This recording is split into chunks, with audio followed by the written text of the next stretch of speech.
প্রিয় বন্ধুগণ, আসসালামু আলাইকুম। আশা করি যে যেখানে আছেন ভালো আছেন, সুস্থ আছেন। প্রতিদিনের মতো আজকেও আপনাদের মাঝে চলে আসলাম নতুন একটি ভিডিও নিয়ে। প্রিয় বন্ধুগণ, আজকে আমরা এই ভিডিওতে আলোচনা করব শুক্রবারে আসরের পর থেকে মাগরিবের আগ পর্যন্ত যে দোয়া কবুলের জন্য অত্যন্ত গুরুত্বপূর্ণ। তাই ভিডিওটি না টেনে পুরোপুরি দেখার অনুরোধ রইল।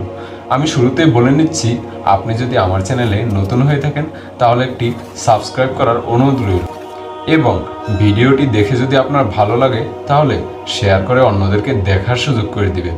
তাহলে চলুন শুরু করা যাক।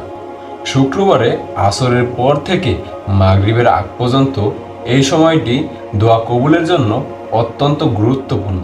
এই সময়ে বেশি বেশি দোয়া ইস্তেগফার দরুদ পাঠ করা খুবই জরুরি।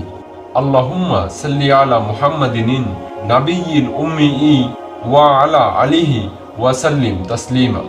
জিকির ও কুরআন তেলাওয়াতের মাধ্যমে আল্লাহ তাআলার কাছে ক্ষমা প্রার্থনা করা এবং নিজের ও উম্মাহর কল্যাণ কামনা করা উচিত। এই সময়ে ৮০ বার নির্দিষ্ট দুরূদ পাঠ করলে ৮০ বছরের গুনাহ মাফ করা হয় এবং সওয়াব লেখা হয়। সুবহানাল্লাহ। দেখেন, আল্লাহ তাআলা আমরা এত পাপ করার পরেও আমাদের ক্ষমা চাওয়ার একটা সুযোগ দিয়েছেন। প্রিয় বন্ধুগণ, এই সুযোগটা কিন্তু মৃত্যুর পরে আর হবে। এই সুযোগ আমাদের মৃত্যুর আগেই কাজে লাগাতে হবে। তাই বেশি পাপ করব না, ইনশাআল্লাহ। আমরা সবসময় আল্লাহ তাআলার ইবাদতে মগ্ন থাকার চেষ্টা করব। আল্লাহ সুবহানাল্লাহু তাআলা আমাদের সকলকে ধৈর্য ধারণ করার তৌফিক দান করুক। প্রিয় বন্ধুগণ, ভিডিওটি শেয়ার করে অন্যদেরকে জানার সুযোগ করে দিন এবং আরও কিছু জানতে আমাদের চ্যানেলটিকে সাবস্ক্রাইব করে রাখুন। আজকে বিদায় নিচ্ছি, ফিরবো নতুন কোনো ভিডিওতে। ততক্ষণ পর্যন্ত ভালো থাকুন, সুস্থ থাকুন।